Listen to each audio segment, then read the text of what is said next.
Suit case కావాలి అధ్యక్ష, నాకు ఒక సూట్ కేసు కావాలి. వాళ్ళు 15 లక్షల రూపాయలు ఇచ్చారు, నాకు పట్టకపోరు ఎట్లా తెలుస్తుంది అధ్యక్ష. ఒక సూట్ కేసు కావాలి అధ్యక్ష. 15 లక్షలు ఇచ్చారు వాళ్ళు, 15 లక్షలు ఎట్లా పట్టుకపోవాలి అర్థమవుతలేదు అధ్యక్ష. కాబట్టి ఇప్పుడు మాట్లాడుతూ తులం బంగారం గురించి మాట్లాడుతారు. 15 లక్షల రూపాయలు అయితే ఇవ్వాలి అధ్యక్ష. మీకు వచ్చినాయి అధ్యక్ష?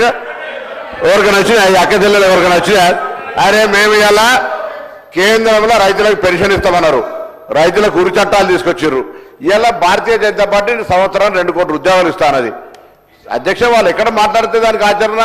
ఇలా ఈ దేశంలో తెలంగాణ రాష్ట్రం నుంచి వచ్చే నిధులను కూడా మళ్ళీ వాపసు ఇచ్చే పరిస్థితి లేదు. తాపకోడు బాత్రూమ్ మీద ఫోటో పెట్టుకుంటారు, రేషన్ షాప్ మీద ఫోటో పెట్టుకుంటారు. ఇవాళ ఒక్కటే అడుగుతున్నాం, ఈ 15 లక్షలు ఎట్లా తీసుకోవాలో కొద్దిగా ఒక సూట్ కేసు చెప్పారు మహేశ్వర రెడ్డి గారితో అన్నమాట.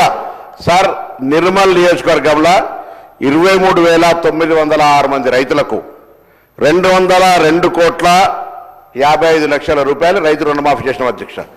2 లక్షల రూపాయల లోపు, మేము 2 లక్షల పైన ఇస్తామని చెప్పలే. 2 లక్షల పై ఉన్నటువంటి వాళ్ళు అడుగుతున్నటువంటి వాడు వాస్తవమే. కానీ 2 లక్షల లోపు ఉన్నటువంటి ఒక కుటుంబానికి సంబంధించి 23,906 కుటుంబాలకు 202,55,00,000 రూపాయలు నిర్మల్లో ఇచ్చినాము. ఇది అధికారికంగా పేర్లతో సహా. రేపు కొందరికంటే మళ్ళీ లెక్క వారికి రాకేష్ రెడ్డి గారికి ఎట్లా చెప్పాలి? రాకేష్ రెడ్డి గారికి రైతుల ఇప్పుడు ఈ లెక్కని కొందరికి అందరికీ వారు నిర్ణయించుకోవాలి.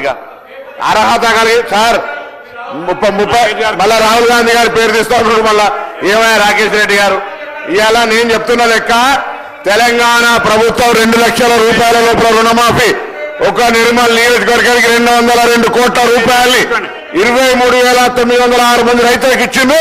ఈ అంశం మీద చర్చ చేయడానికి నిర్మల్కు సిద్ధంగా ఉన్నాం.